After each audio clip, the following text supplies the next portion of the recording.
नमस्कार, मैं जयदीप त्रिपाठी, अधिवक्ता उच्च न्यायालय इलाहाबाद। आपको सबसे पहले ये बताना चाहता हूँ, मैं किसी बिजनेस पर्पस से इसे नहीं बना रहा हूँ, ना ही मैं कोई टीचर हूँ। मैं पेशे से वकील हूँ। लेकिन मेरे पास क्या है, ये रहता है कि बच्चों को कुछ ना कुछ समय समय पर जानकारी देते रहना चाहिए। जितना मेरे पास ज्ञान है उसको बांटते रहना चाहिए, जिसके लिए मैं समय समय पर वीडियो के माध्यम से आप सभी को वीडियो भेजता हूँ। और अगर किसी को किसी प्रकार की समस्या होती है तो मेरा कॉन्टैक्ट नंबर है 7376794369। अगर आपको किसी भी प्रकार की लीगल एडवाइस से रिलेटेड कोई भी प्रश्न पूछने हो, या इसके बाद जीके से संबंधित या इस वीडियो से संबंधित प्रश्न पूछने हो, तो आप पूछ सकते हैं। आज के विषय में हम सबसे पहले पढ़ेंगे अम्ल वर्षा के बारे में, क्योंकि मेरा एक उद्देश्य है कि हमें पर्यावरण को बचाना है, हमारा पर्यावरण बचना चाहिए। इसके लिए मैं आज आपको बता दूं कि आज सबसे पहले हम अम्ल वर्षा के बारे में पढ़ेंगे, ओजोन परत के क्षरण के बारे में पढ़ेंगे, ग्रीन हाउस इफेक्ट के बारे में पढ़ेंगे, जल संरक्षण के बारे में पढ़ेंगे, जैविक खाद का महत्व क्या होता है, इन टॉपिक के बारे में पढ़ेंगे, बिजली कैसे बचानी चाहिए हमें, इसके बारे में पढ़ेंगे, खाद्य श्रृंखला क्या है, खाद्य जाल क्या है, पेड़ों का क्या महत्व है, मृदा अपरदन क्या है, मृदा अपरदन की रोकथाम कैसे करें। इसके साथ साथ जो हमारे भाई बहन कंपटीशन की तैयारी कर रहे हैं, विभिन्न प्रकार के एग्ज़ाम की तैयारी कर रहे हैं, उनके लिए मैं आज भारत के राज्य, राजधानी और उनके कुछ महत्वपूर्ण प्रश्न और इसके साथ साथ भारत के राज्यों के प्रमुख मुख्यमंत्री के बारे में आपको बताऊंगा। फिर एक छोटा सा और मैं टॉपिक लाया हूँ, विश्व के प्रमुख देश एवं राजधानी। ये भी कई बार कंपटीशन में पूछा जाता है। मेरा उद्देश्य रहता है कि सबके लिए थोड़ा थोड़ा सब कुछ मेरे पास रहे। तो सबसे पहले हम अपने पर्यावरण से संबंधित टॉपिक से शुरू करते हैं। इससे पहले मैं आपको बताऊंगा कि आप मेरा चैनल सब्सक्राइब कर लीजिए, वो आपकी इच्छा पर डिपेंड करता है। सबसे पहला टॉपिक है अम्ल वर्षा क्या है। आपने कई बार सुना होगा अम्ल वर्षा। अम्ल वर्षा होती क्या है, अम्ल वर्षा कहते किसे हैं। ये वर्षा बहुत पहले समय नहीं होती थी, ये क्या हुआ है आधुनिक समय में होने लग गई है। इसका कारण क्या है, जो आपका प्रदूषण बढ़ता जा रहा है। ये प्रदूषण कैसे बढ़ रहा है, जो यातायात के साधन हैं, फैक्ट्रियां हैं, इसमें से निकलने वाला जितना भी क्या होता है प्रदूषण होता है, इसमें गैसें होती हैं, कार्बन डाइऑक्साइड होती है, नाइट्रोजन गैस के रूप में, और इसके साथ साथ आपका सल्फर डाइऑक्साइड और भी हानिकारक गैसें होती हैं। तो इसका अम्ल वर्षा से क्या रिलेशन है, इसका अम्ल वर्षा से ये रिलेशन है कि जब आप प्रदूषण करते हैं, वायु प्रदूषण फैलता है, तो इसके साथ आपकी जो कौन सी नाइट्रोजन गैस है, जब बारिश का पानी ऊपर से गिरता है वातावरण में, तो ये नाइट्रोजन गैस उस बरसात के पानी में, हवा में ही क्या होती है, मिल जाती है और नाइट्रिक एसिड बना देती है।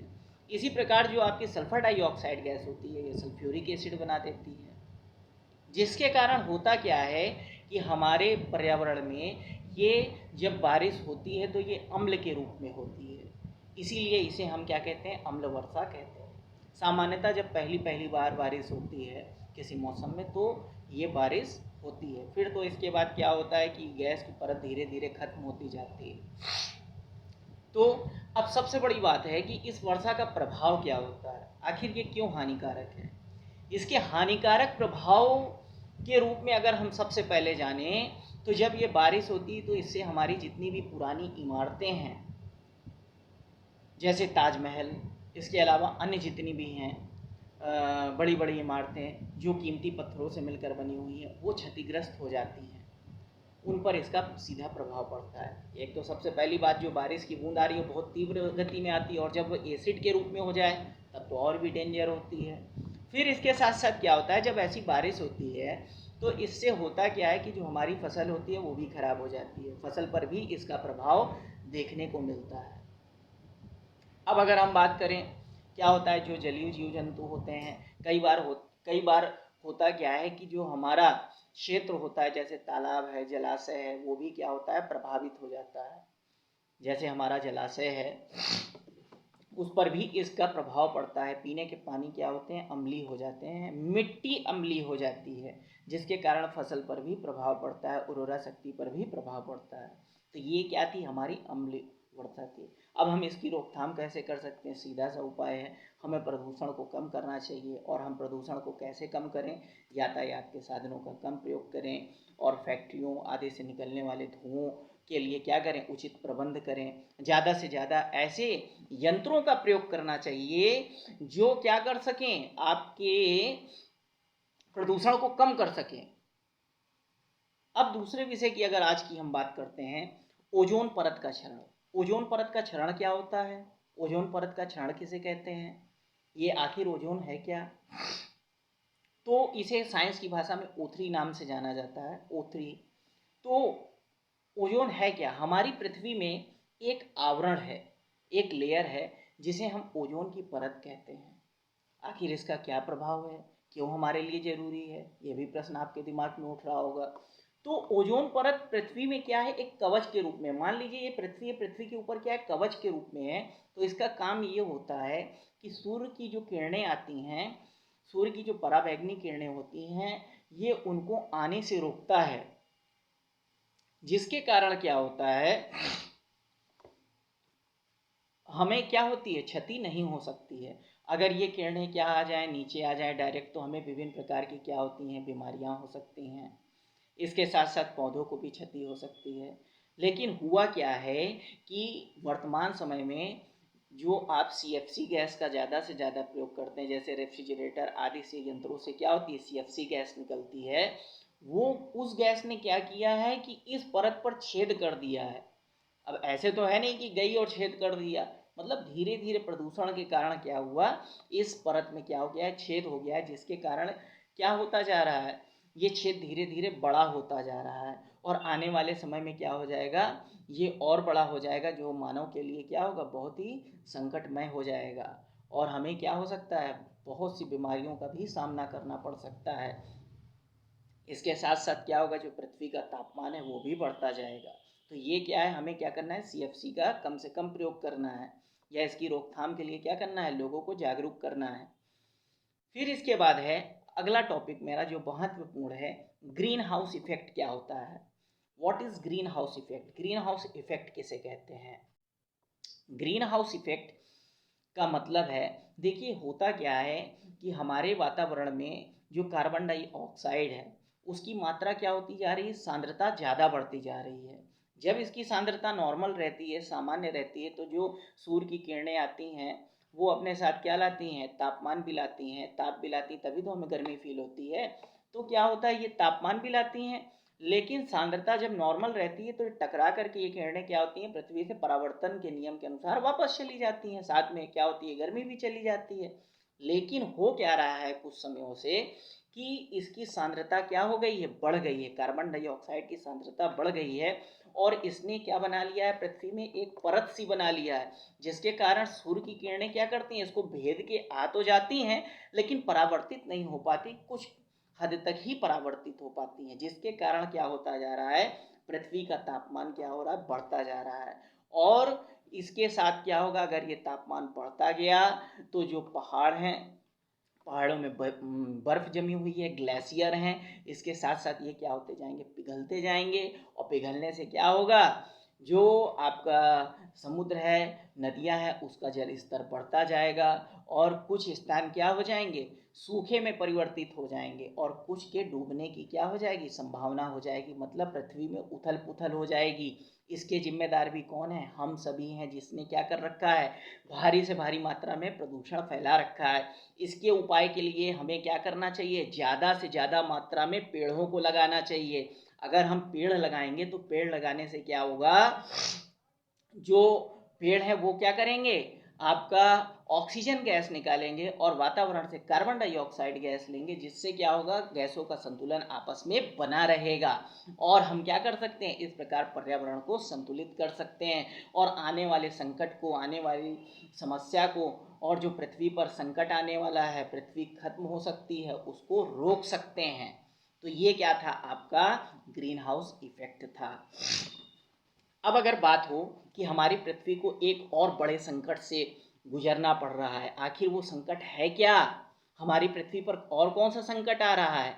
तो आपको पता होगा पृथ्वी के 3 भाग में क्या है? जल है। एक भाग में ही केवल क्या है? जमीन है। लेकिन जो जल है वो क्या है? अधिकतर जल पीने लायक नहीं है, मात्र केवल कुछ ही मात्रा क्या है? पीने योग्य होती है। तो जल संरक्षण हम कैसे कर सकते हैं? आखिर हमारे लिए जल संरक्षण क्यों जरूरी है, इसके बारे में भी जानिए। और जल संरक्षण हम क्या कर सकते हैं, क्योंकि जल ही जीवन है। तो जल की जब बारिश होती है तो हमें क्या करना चाहिए? अपनी छतें हैं, छतों का कनेक्शन ऐसे पाइप से कर देना चाहिए जो नीचे क्या हो, टैंक में पानी को एकत्रित कर सके। बड़े बड़े टैंक घरों में बना लेने चाहिए। और इसके साथ क्या करना चाहिए? छत से उस पाइप का कनेक्शन क्या करना चाहिए? टैंक से सीधे कर देना चाहिए। जब बारिश होगी तो पानी क्या होगा? उसमें एकत्रित हो जाएगा। उस पानी का प्रयोग हम क्या कर सकते हैं? सिंचाई में कर सकते हैं या अन्य विभिन्न कार्यों में कर सकते हैं, जिससे क्या हो सकता है? पानी बच सकता है। और इसके साथ साथ हमें क्या करना चाहिए? जो तालाब हैं उनकी ज़्यादा से ज़्यादा मात्रा में खुदाई करवानी चाहिए। और तालाबों में भी हम क्या कर सकते हैं? पानी को इकट्ठा कर सकते हैं। हमें अपने पूर्वजों से सीख लेनी चाहिए। प्राचीन काल में हमारे पूर्वज क्या करते थे? वो ऐसा तो करते नहीं थे कि बस बोर उन्होंने किया और क्या किया, नीचे से पानी निकाल लिया। वो ऐसा तो करते नहीं थे। वो क्या करते थे? बड़े बड़े तालाब बनाते थे, बावड़ियाँ बनाते थे, और उसमें बारिश का पानी क्या होता था? एकत्रित हो जाता था। और आज हम क्या करते हैं? बारिश हुई, बारिश का पानी क्या हुआ? नालों से और नदियों से क्या हुआ? वापस समुद्र में चला गया। अगर यही स्थिति रही और अगर कभी बारिश ना हुई तो क्या होगा? सूखा की समस्या हो जाएगी। हमें क्या करना है? इन सभी पर गहन अध्ययन करना है, विचार करना है कि हमें पानी को क्या करना चाहिए? बचाना चाहिए। ये क्या थे? 4 महत्वपूर्ण टॉपिक थे जो क्या थे? मेरे पर्यावरण के विषय के लिए थे। अब अगर 5वें टॉपिक की बात मैं करता हूँ, जैविक खाद का क्या महत्व है। आखिर ये जैविक खाद होती क्या है?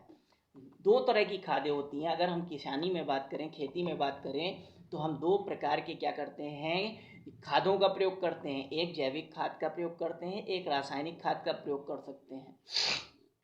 आप याद करिए, प्राचीन काल में क्या हमारे पूर्वज किसी रासायनिक खाद का प्रयोग करते थे? नहीं। वो क्या करते थे? किसी भी रासायनिक खाद का प्रयोग नहीं करते थे। वो जैविक खाद का प्रयोग करते थे। और ये जैविक खाद का निर्माण होता कैसे था? आखिर इस जैविक खाद का निर्माण होता कैसे था? वो क्या करते थे? जो गोबर होता था और उनके चूल्हों से राख निकलती थी, या अन्य क्या होते थे? पदार्थ होते थे, जैसे पत्तियां हो गई आदि चीज़ों को क्या करते थे? खेतों में डाल देते थे। उससे खाद क्या होती थी? बनती थी। वही जैविक खाद होती थी और फसल भी अच्छी होती थी। आज हम क्या करते हैं? महंगाई को बढ़ा रहे हैं, रासायनिक खादों का ज़्यादा से ज़्यादा प्रयोग करते जा रहे हैं, जिसके कारण महंगाई बढ़ रही है। जाहिर सी बात है, जब आप केमिकल खरीदने जाएंगे, केमिकल की खाद खरीदने जाएंगे, रासायनिक खाद खरीदने जाएंगे, फिर उसको डालेंगे तो फसल का दाम तो बढ़ना ही बढ़ना है। लेकिन हमारे पूर्वज क्या करते थे प्राचीन काल में? वो सबसे पहले तो बारिश के जल का ज़्यादा से ज़्यादा उपयोग करते थे और उससे फसल को उगा लेते थे। इसके साथ जैविक खाद का भी प्रयोग करते थे। जैविक खाद बनाते कैसे हैं? जैविक खाद बनाने के लिए सबसे पहले एक बड़े से गड्ढे को आप खोद लीजिए, जिस हिसाब से आपका क्या हो, खेत हो। कहने का मतलब है, अगर आपके पास ज़्यादा खेती है तो आप बड़े पैमाने पर गड्ढा खोदिए। और उसमें क्या कहते हैं, जो भी क्या होते हैं, जानवर होते हैं, गाय भैंस, ठीक है, भेड़ बकरी आदि की सभी के क्या कहते हैं, गोबर को आप जो है, मलमूत्र गोबर को उसमें एकत्रित करते जाइए। इसके साथ साथ जो क्या होती हैं, पत्तियां होती हैं, जंगलों की पत्तियां हो गई आदि, कूड़ा करकट, क्या कहते हैं, ऐसा कूड़ा करकट नहीं जो केमिकल से युक्त हो, मतलब जैविक रूप से होना चाहिए। जैसे पेड़ पौधों की पत्तियां हो गई, तने हो गए, उन सभी को उसमें डाल देना चाहिए। और लगभग जो है बहुत दिनों के लिए छोड़ देना चाहिए। इसके साथ साथ उसमें केचुए भी अगर आप डाल देते हैं तो एक लंबे प्रक्रिया के बाद क्या होता है, उसमें धीरे धीरे करके क्या होती है, वो जैविक खाद के रूप में परिवर्तित हो जाती है। फिर हम उसको क्या कर सकते हैं, कुछ दिनों बाद, जैसे 6 महीने 7 महीने ऐसे करके हम क्या कर सकते हैं, उसको उपयोग में ला सकते हैं। तो इससे क्या होता है, हमारी फसल को भी फायदा होता है और मिट्टी की उर्वरा शक्ति भी बनी रह सकती है। और क्या होगा, बचत भी होती है और महंगाई से भी हम बच जाएंगे। तो ये क्या थे हमारे प्रमुख मात्र 5 जो है इम्पोर्टेंट, जो पर्यावरण के लिए क्या थे, इम्पोर्टेंट थे, टॉपिक थे। अब मेरे जो कुछ और मित्र होंगे वो इंतज़ार कर रहे होंगे जो कंपटीशन से रिलेटेड हैं, तो उनके लिए सबसे पहले मैं आपको बता देता हूं कि मैं भारत के राज्य और राजधानी और इस समय वर्तमान में उसके कौन कौन मुख्यमंत्री है उसके बारे में बताऊंगा। क्योंकि ये वीडियो जो मैं बना रहा हूँ ये लंबे समय तक के लिए है, तो इसलिए मैं आपको बता दूं कि सन 2022 के बारे में मैं आपको बता रहा हूँ। आज आपका सितंबर का महीना चल रहा है, सितंबर 2022, तब की स्थिति के आधार पर मैं इसको बता रहा हूँ। इसके बाद हो सकता है मुख्यमंत्री बदल जाएं या कुछ राज्यों की राजधानी भी हो सकता है बदल जाए, इसलिए आप इस बात का ध्यान दीजिएगा, क्योंकि ये वीडियो बहुत लंबे समय तक चलने वाले हैं। मतलब हो सकता है 10 साल 20 साल बाद की स्थिति कुछ और हो, तो इसलिए मैं डेट आपको बता दिया हूँ, सितंबर 2022 में क्या स्थिति है। सबसे पहले अगर हम देखते हैं हमारा अरुणाचल प्रदेश की राजधानी क्या है, ईटानगर है, और इसके मुख्यमंत्री हैं पेमा खांडू। सन 2022 की बात हो रही है, इस समय कौन है, पेमा खांडू। अरुणाचल प्रदेश की राजधानी क्या है, ईटानगर, और पेमा खांडू यहाँ के क्या है, मुख्यमंत्री जी हैं। अगर हम बात करें असम की, तो असम की राजधानी क्या है, दिसपुर है, और हेमंत बिस्वा, कौन, हेमंत बिस्वा यहाँ के मुख्यमंत्री हैं। आंध्र प्रदेश की अगर हम बात करते हैं तो आंध्र प्रदेश में आपकी राजधानी क्या है, हैदराबाद है, और वाई एस जगन मोहन रेड्डी, कौन, वाई एस जगन मोहन रेड्डी क्या है यहाँ के प्रमुख, आपके वाई एस जगन मोहन रेड्डी आपके क्या है यहाँ के प्रमुख मुख्यमंत्री हैं। अगर हम बात करें उत्तर प्रदेश की, तो उत्तर प्रदेश की आपकी राजधानी है लखनऊ, और योगी आदित्यनाथ क्या है यहाँ के मुख्यमंत्री हैं। योगी जी के बारे में तो सभी कोई जानते होंगे।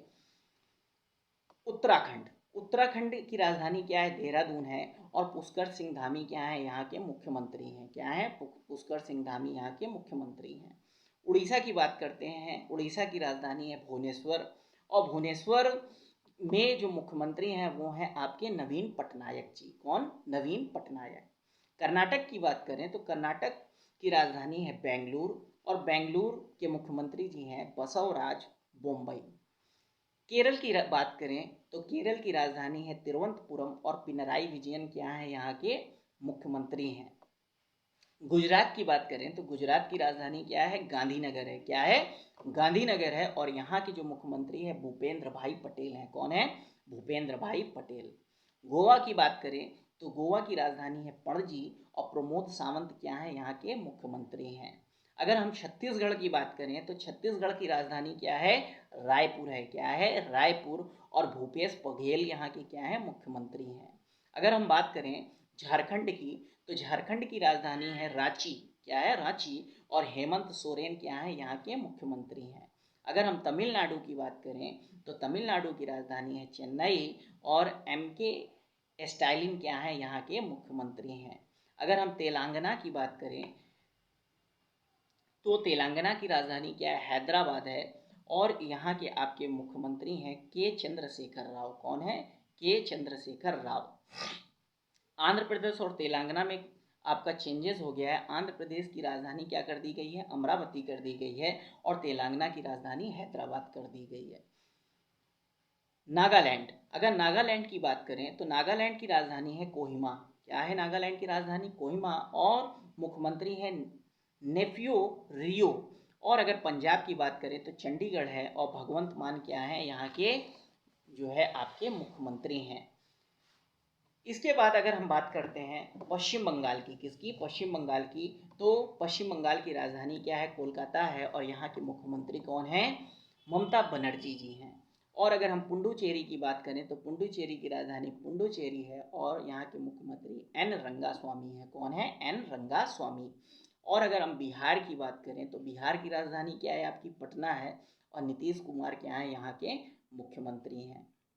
मणिपुर की राजधानी की बात करें तो इम्फाल है, और एन बीरेन सिंह क्या है यहाँ के मुख्यमंत्री हैं।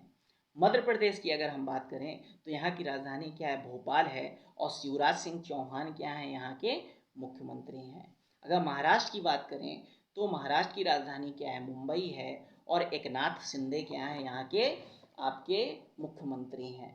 अगर मेघालय की बात करें तो मेघालय की राजधानी आपकी क्या है, शिलोंग है, और कनराइट संगमा यहाँ के क्या है, मुख्यमंत्री हैं। अगर मिजोरम की बात करें तो आइजोल क्या है यहाँ की राजधानी है, और जोरांग थांगा यहाँ के क्या है, मुख्यमंत्री हैं। त्रिपुरा की बात करें तो त्रिपुरा की राजधानी है अगरतला, क्या है, अगरतला, और मणिक साहा क्या है यहाँ के मुख्यमंत्री हैं। और अगर हम बात करें हिमाचल प्रदेश की, किसकी बात करते हैं, हिमाचल प्रदेश की, तो हिमाचल प्रदेश की राजधानी है शिमला, और जयराम ठाकुर क्या है यहाँ के मुख्यमंत्री हैं। अगर हरियाणा की बात करें तो हरियाणा की राजधानी क्या है, चंडीगढ़ है, और चंडीगढ़ में आपके जो मुख्यमंत्री हैं वो मनोहर लाल खट्टर हैं। कौन है, मनोहर लाल खट्टर। अगर सिक्किम की बात करें तो सिक्किम की राजधानी है गंगटोक और प्रेम सिंह तामांग, कौन, प्रेम सिंह तामांग क्या है, यहाँ के मुख्यमंत्री हैं। दिल्ली की बात करें तो नई दिल्ली क्या है, यहाँ की राजधानी है, और अरविंद केजरीवाल जी क्या है, यहाँ के मुख्यमंत्री हैं। अगर हम राजस्थान की बात करें तो राजस्थान की राजधानी जयपुर है, और यहाँ मुख्यमंत्री आपके अशोक गहलोत है। अब मैं आपको इसी के बारे में कुछ आपको और बताना चाहता हूँ।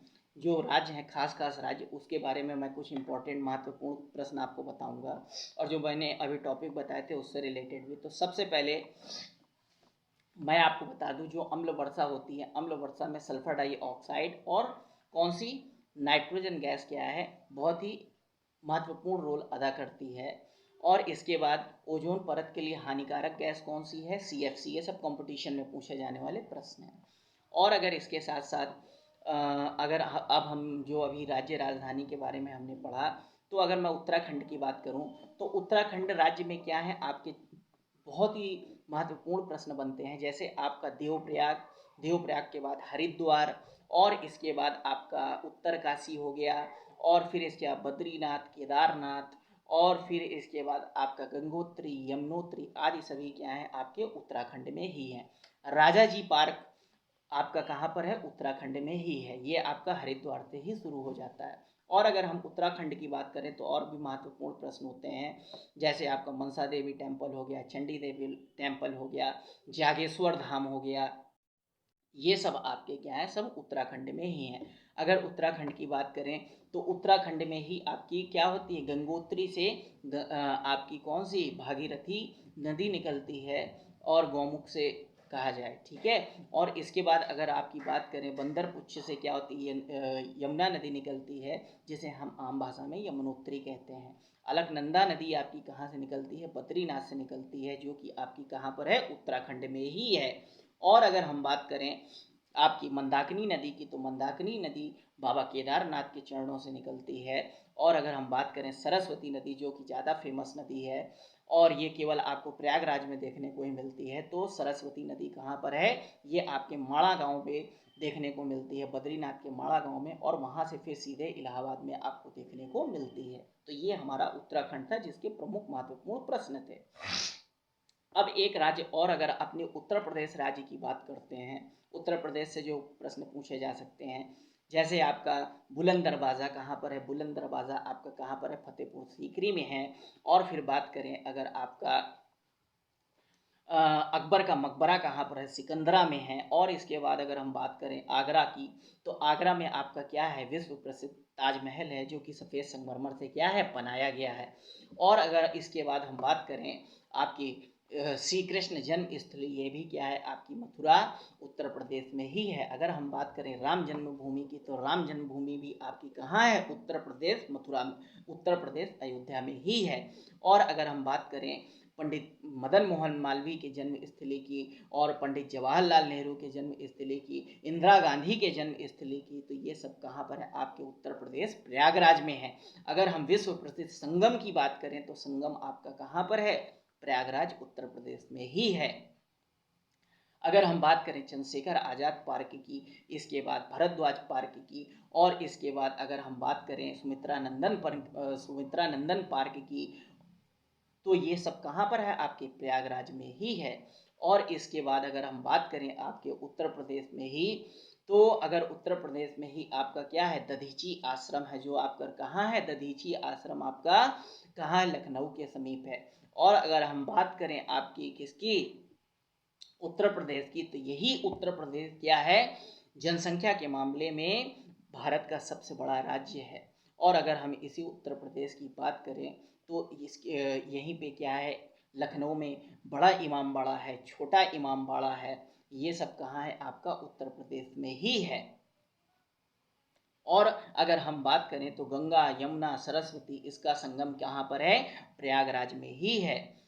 ठीक इसी प्रकार आपका उत्तर प्रदेश और भी चीज़ों के लिए प्रसिद्ध है। अब अगर हम बात करते हैं उत्तर प्रदेश के औद्योगिक राज्य की, तो उत्तर प्रदेश का औद्योगिक मतलब जो आपका क्या है जिला है वो कानपुर है। कानपुर क्या है, कानपुर चमड़े के लिए ज़्यादा से ज़्यादा फेमस है। लेकिन इसी के कारण क्या होता है, गंगा नदी ज़्यादा से ज़्यादा प्रदूषित भी हो रही है। तो ये था आपका उत्तर प्रदेश और उत्तराखंड जो महत्वपूर्ण राज्य के प्रश्न मैंने आपको बताया। अगर मैं अब बात करूं आगे आपकी तमिलनाडु राज्य की, तो तमिलनाडु राज्य में आपका रामेश्वरम जो कि प्रसिद्ध मंदिर है। क्या है, रामेश्वरम एक प्रसिद्ध मंदिर है जो तमिलनाडु में है आपका। और फिर इसके बाद महाबलीपुरम, ये भी कहाँ पर है आपका, तमिलनाडु में ही है। और फिर मदुरई, मदुरई का मीनाक्षी टेम्पल क्या है, विश्व प्रसिद्ध है, ये भी कहाँ पर है आपका, तमिलनाडु राज्य में ही है। अब अगर हम बात करते हैं आपके गुजरात की, तो गुजरात को भला कौन नहीं जानता है। गुजरात की राजधानी तो मैंने आपको बताई ही थी, गांधीनगर। और गुजरात में आपका क्या है, सबसे पहला पोरबंदर है जहाँ पर आपका महात्मा गांधी का जन्म हुआ था। गुजरात में ही आपका सोमनाथ मंदिर है। गुजरात में ही आपका द्वारकाधीश मंदिर है जहाँ पे द्वारकाधीश की राजधानी थी।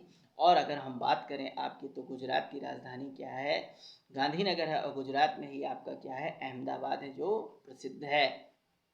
ये क्या थे आपके प्रमुख जो है राज्य थे जिससे रिलेटेड क्वेश्चन थे। एक और राज्य आपको बता देता हूँ जिससे कभी कभी प्रश्न बन सकते हैं, जो आप नॉर्मल जानते हैं। जैसे राजस्थान की बात करते हैं, राजस्थान की राजधानी जयपुर है। और राजस्थान में आपका क्या है, हवा महल है। क्या है, हवा महल है। राजस्थान में ही आपका क्या है, अलवर है। और राजस्थान में जो जयपुर है उसे पिंक सिटी के नाम से भी जाना जाता है। सब कंपटीशन में पूछे जाने वाले प्रश्न हैं। और अगर हम बात करें, राजस्थान में उदयपुर है। उदयपुर भी बहुत ही फेमस जगह है जो कि झीलों के लिए जानी जाती है। और राजस्थान की ही अगर हम बात करें, तो राजस्थान में ही विश्व का एकमात्र मंदिर ब्रह्मा जी का, ठीक है, जो कहाँ पर है, पुष्कर में है। ठीक है, वो कहाँ पर है, राजस्थान में ही है।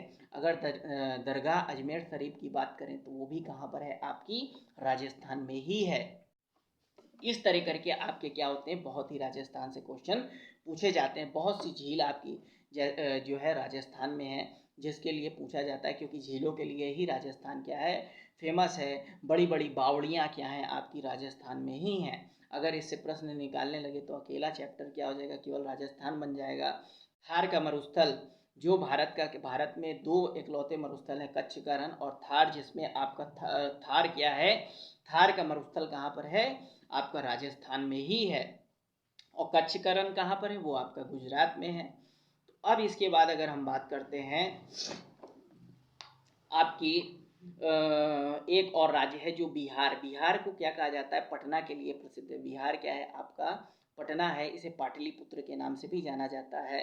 प्राचीन काल में ये पाटलिपुत्र के नाम से जानी जाती थी पटना। पहले पटना में ही क्या था आपका, महात्मा गांधी सेतु, जो कि क्या था, सबसे बड़ा भारत का पुल था, वो था। लेकिन अब क्या हो गया है, दूसरा हो गया है, वो वहीं पर आपका था। तो अब कहा जाए भारत का दूसरा सबसे बड़ा पुल कहाँ पर है, पटना में है, महात्मा गांधी सेतु जिसे कहते हैं।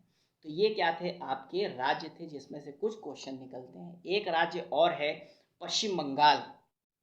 पश्चिम बंगाल की अगर बात करें, तो पश्चिम बंगाल क्या है, आपका कोलकाता के लिए जाना जाता है। कोलकाता में ही आपका अगर बात करें, तो रविन्द्रनाथ, जो पश्चिम बंगाल है वहीं पर आपका क्या हुआ था, रविन्द्रनाथ टैगोर जी का जन्म हुआ था। जानते हैं रविन्द्रनाथ टैगोर जी को, तो सभी जानते हैं, जिन्होंने क्या लिखा है, हमारा राष्ट्रीय गान लिखा है। उन्हें भला कौन नहीं जानता है। तो वो क्या थे, जाना जाता है। और अगर बंगाल के बड़े कवि के रूप में जाना जाए, तो रविन्द्रनाथ टैगोर जी ही हैं। और अगर कोलकाता की बात करें, तो दक्षिण काली का जो विश्व प्रसिद्ध मंदिर है वो आपका कहाँ पर है, कोलकाता में ही है। अगर गंगा सागर की बात करें, तो गंगा सागर भी कहाँ पर है, आपका कोलकाता में ही है।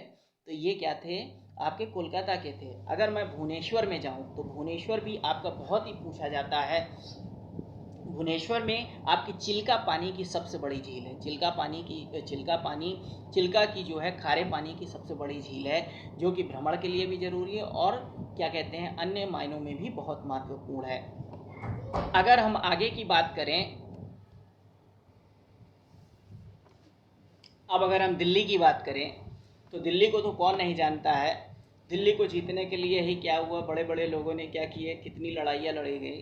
तो अगर हम दिल्ली की बात करते हैं, तो दिल्ली को भारत का दिल भी कहते हैं। क्या कहते हैं? दिल्ली को भारत का दिल भी कहते हैं। इसमें से भी कई बार क्वेश्चन पूछे जाते हैं। हालांकि मैं शॉर्ट में जल्दी जल्दी बता रहा हूँ, लेकिन जब मैं डिटेल में किसी एक राज्य को लेकर बैठूंगा तो लगभग 1 घंटे का केवल आपका एक ही वीडियो बन पाएगा।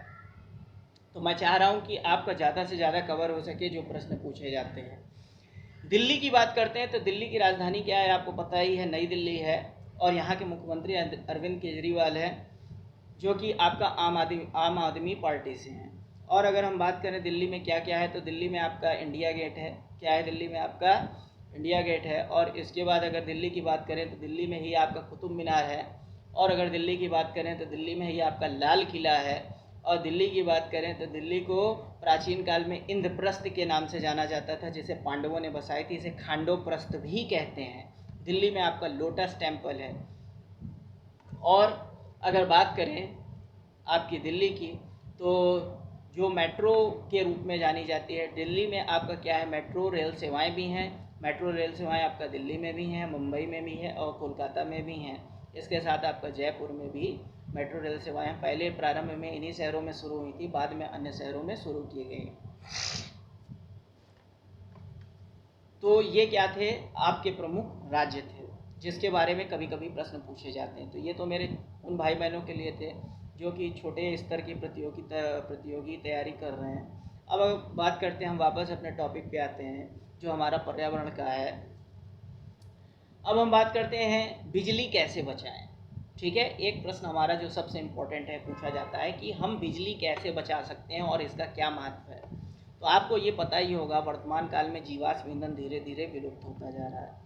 और ये जीवाश्म ईंधन क्या होता है आपको पता ही है, पेट्रोल है, कोयला है, ये सारी चीज़ें क्या होती हैं? जीवाश्म ईंधन है, क्योंकि इनका निर्माण जीवाश्मों के कारण हुआ, इसीलिए इसे क्या कहते हैं? जीवाश्म ईंधन कहते हैं।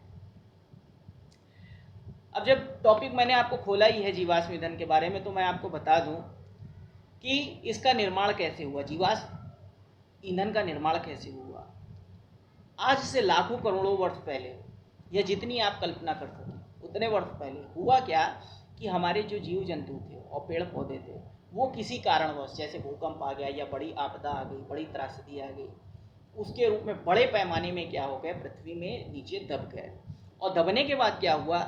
ताप और दाब के कारण क्या हुआ? उन्होंने पेट्रोल और कोयले का रूप धारण कर लिया। आज हम क्या करते हैं? जो पेड़ पौधे के जंगल दबे थे वो कोयले के रूप में निकलते हैं, और जो जीव जंतु दब गए थे या वनस्पतियां, ऐसी तेली वनस्पतियां दब गई थी, वो क्या है? पेट्रोल के रूप में निकलती हैं। और भारत में अगर बात करें तो मुंबई हाई और आसाम में डिगबोई, ये क्या है? प्रमुख आपके तेल के लिए जाने जाने वाले स्रोत हैं जहाँ से हमें पेट्रोल मिलता है।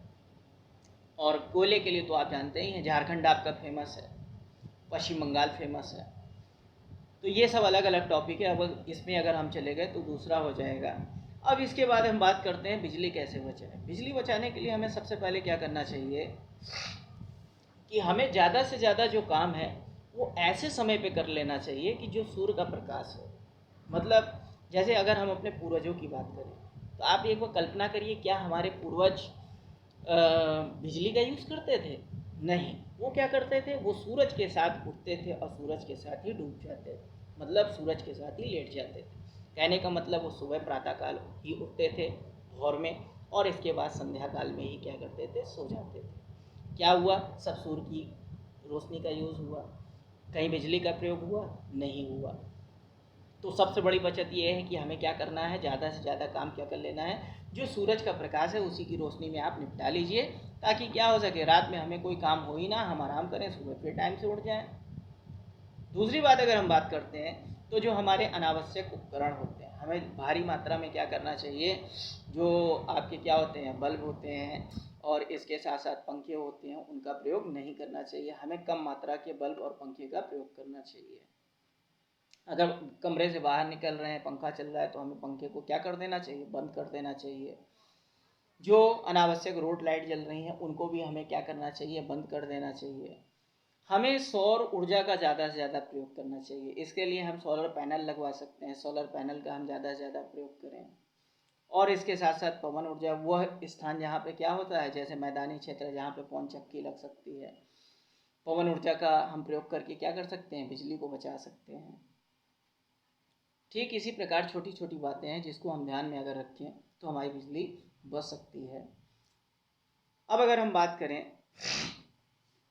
पेड़ों का क्या महत्व है, ये भी हमारे पर्यावरण के लिए एक महत्वपूर्ण बात है कि पेड़ों का क्या महत्व है, आखिर पेड़ हमारे जीवन के लिए क्यों जरूरी है। तो आपको पता होगा यह संसार दो चीज़ों से मिलकर बना है। आपका एक जीव जंतु है अगर कहा जाए, मतलब बना तो सजीव और निर्जीव दोनों घटक से, लेकिन हम केवल जीव जगत की बात करते हैं तो आपको प्राणी जगत में केवल दो ही मिलेंगे। एक आपका क्या मिल जाएगा, पेड़ पौधे मिल जाएंगे, और एक आपका क्या मिल जाएंगे, जंतु मिल जाएंगे। दोनों एक दूसरे से कहीं ना कहीं क्या होते हैं, कनेक्ट होते हैं। पेड़ क्या करते हैं, जब प्रकाश संश्लेषण की क्रिया करते हैं तो वो ऑक्सीजन गैस को बाहर निकालते हैं, बदले में वातावरण से क्या करते हैं, कार्बन डाइऑक्साइड गैस ले लेते हैं। तो ये आदान प्रदान क्या होता है, पर्यावरण में गैसों के संतुलन को बनाए रखता है, जिसके कारण क्या प्रदूषण की मात्रा संतुलित रहती है।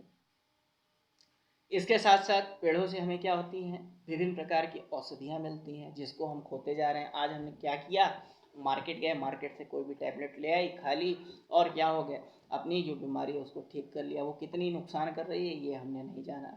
हमारे पूर्वज क्या करते थे, औषधियों को प्रयोग करते थे। कहाँ से प्राप्त करते थे, जो आपके क्या होते थे, जो पेड़ पौधे होते थे उन्हीं से पाते थे। आपको वही तुलसी घर में उपलब्ध है और आपको उसके बारे में जानकारी नहीं है कि वो किस रोग में प्रयोग होगी, और आप क्या कर रहे हैं, मार्केट से वही तुलसी की टैबलेट ले आए, खा लिया, पैसा का पैसा आपका गया, और थोड़ा बहुत हो सकता है आपको नुकसान भी करे। ये एग्जाम्पल मैं केवल दे रहा हूँ। और क्या होता है, जो है ये सारा संतुलन बिगड़ा रहता है, ज्ञान आपका कहीं पर आगे जाता ही नहीं है। तो हमें क्या करना है, औषधि पौधों के गुणों को भी जानना है कि क्या कौन सा पौधा हमारे किस काम आता है। आजकल क्या है, सब लोग दांत पे पेस्ट कर लेते हैं। प्राचीन काल में क्या था, पहले हमारे पूर्वज नीम की दातून का प्रयोग करते थे। वही नीम की दातून को आज मार्केट में बेचा जा रहा है, लेकिन क्या है, पेस्ट बनाकर, और हम उसके गुणों को नहीं जान पा रहे। क्या कर रहे हैं, हमारे पास तो बस पैसा है, पैसा हमने फेंका और ले आए। ऐसा नहीं करना है, हमें क्या करना है, पौधों के गुणों को भी जानना है, किस पौधे का कितना गुण है, हल्दी का क्या उपयोग है, तुलसी का क्या उपयोग है, नीम का क्या उपयोग है, सर्पगंधा का क्या उपयोग है। ऐसे करके हमको इन सारे के गुणों को जानना है और क्या करना है, इनका प्रयोग करना है। अगर ऐसे पौधे हम लगाएंगे भी तो हमारे घर में क्या होगा, औषधि की तो कमी नहीं रहेगी, और साथ साथ क्या होगा, हमारा पर्यावरण भी शुद्ध होगा। हमें क्या करना है, ज़्यादा से ज़्यादा वृक्षारोपण करना है। पेड़ पौधे बारिश कराने में भी मदद करते हैं। अब आपके दिमाग में ये बात आ रही होगी, पेड़ पौधे बारिश कैसे कराते हैं, आखिर बारिश क्यों होती है, ये इनका रोल बारिश में क्या होता है। तो पेड़ पौधे क्या होते हैं, जो पेड़ पौधों की जड़ें होती हैं वो आपकी ज़मीन से पानी को खींचती हैं। खींचने के बाद क्या करती हैं, आपकी पत्तियों प्रकाश संश्लेषण की क्रिया होती है सूर्य के प्रकाश में, और जो पौधों की पत्तियों में स्टोमेटा होते हैं उसके माध्यम से ये आपकी जो पानी की ज़्यादा मात्रा होती है ये वातावरण में वाष्पोत्सर्जन के रूप में चली जाती है, और हमारा क्या होता है, इस तरह बारिश कराने में क्या करते हैं, मदद करते हैं। पेड़ की जड़ें ही क्या करती हैं, पानी को जमीन के अंदर तक पहुंचाती है, जिससे पानी क्या होता है, नीचे भूमिगत रूप से एकत्रित होता है। और अगर हम पेड़ की ही बात करें तो पेड़ से हम क्या कर सकते हैं, विभिन्न प्रकार की कीमती चीज़ों का निर्माण कर सकते हैं। लेकिन हमें ऐसे पेड़ों का प्रयोग करना चाहिए जो किसी काम के ना रह गए हों। मतलब कहने का मतलब है कि जो हरे भरे ना हो, मतलब कहा जाए सूख गए हों, ऐसे पेड़ों को हम फर्नीचर आदि में इस्तेमाल करें। ठीक है, तो ये क्या हो जाएगा, हम इस तरह पेड़ों को बचा सकते हैं। हमें ज़्यादा से ज़्यादा, अगर एक व्यक्ति है तो एक व्यक्ति को कम से कम 10 पेड़ लगाने चाहिए अपने जीवन काल में, और ज़्यादा से ज़्यादा हो सके तो वो और अच्छी बात है, ताकि हम अपने आने वाली पीढ़ी को क्या कर सकें, अच्छा जीवन प्रदान कर सकें, शुद्ध वातावरण प्रदान कर सकें। ये क्या था, आपका पेड़ों का महत्व था। पेड़ क्या करते हैं, मिट्टी के कटाव को भी रोकने में मदद करते हैं। जो आपकी नदियाँ होती हैं, नदियों के किनारे किनारे अगर पेड़ लगे होते हैं तो उसकी जड़ें क्या करती हैं, मिट्टी को बांधे रखती हैं। या आपके जंगल होते हैं, पहाड़ी क्षेत्र होते हैं, पेड़ की जड़ें क्या करती हैं, मिट्टी को बांधे रखती हैं, जिसके कारण क्या होता है, मिट्टी का कटाव भी रुक जाता है। तो ये आपका क्या था, पेड़ का महत्व था। हमें ज़्यादा से ज़्यादा पेड़ लगाने चाहिए। और विश्व पर्यावरण दिवस कब आपका मनाया जाता है, 5 जून को। हमें याद रखना है कि विश्व पर्यावरण दिवस कब मनाया जाता है, 5 जून को मनाया जाता है। ये कई बार पूछा गया एग्जाम में क्वेश्चन है। अब अगर हम बात करें मृदा अपरदन की, ये क्या होता है, ये भी आपने कई बार सुना होगा, मृदा अपरदन हो गया, मिट्टी कट गई। तो तो मिट्टी के कटाव को ही क्या कहते हैं, आम भाषा में हम मृदा अपरदन कहते हैं। क्या कहते हैं, मिट्टी के कटाव को ही हम आम भाषा में मृदा अपरदन के नाम से जानते हैं। अगर हम मृदा अपरदन की बात करें तो मृदा अपरदन दो प्रकार से हो सकते हैं। एक आपका मानवीकृत हो सकता है और एक आपका प्राकृतिक हो सकता है। प्राकृतिक रूप की अगर हम बात करते हैं सबसे पहले, तो जब आपका भारी मात्रा में बारिश होती है, तो बारिश होने के कारण क्या होता है, जो पहाड़ों की मिट्टी है, अगर मान लीजिए बारिश कहाँ हो रही है, पहाड़ों में हो रही है, तो पहाड़ों से मिट्टी कट कट के क्या आ जाएगी, नीचे आ जाएगी भारी बारिश के कारण। या आपके जो नदी क्षेत्र हैं, नदी क्षेत्र में क्या होता है, बड़े बड़े घाट क्या होते हैं, कट जाते हैं, जिसके साथ साथ मिट्टी भी कट जाती है। तो ये आपका जल द्वारा होता है प्राकृतिक रूप में। और अगर हम बात करें आपका वायु अपरदन की या वायु रूप से, तो आपने मरुस्थलीय प्रदेशों में देखा होगा जहाँ पे सूखा पड़ जाता है। सूखा पड़ने के कारण क्या होता है, जो मिट्टी आपकी होती है वो सख्त हो जाती है, उसमें दरारें पड़ जाती हैं और फिर धीरे धीरे क्या होती है, मिट्टी कट करके एक स्थान से दूसरे स्थान चली जाती है।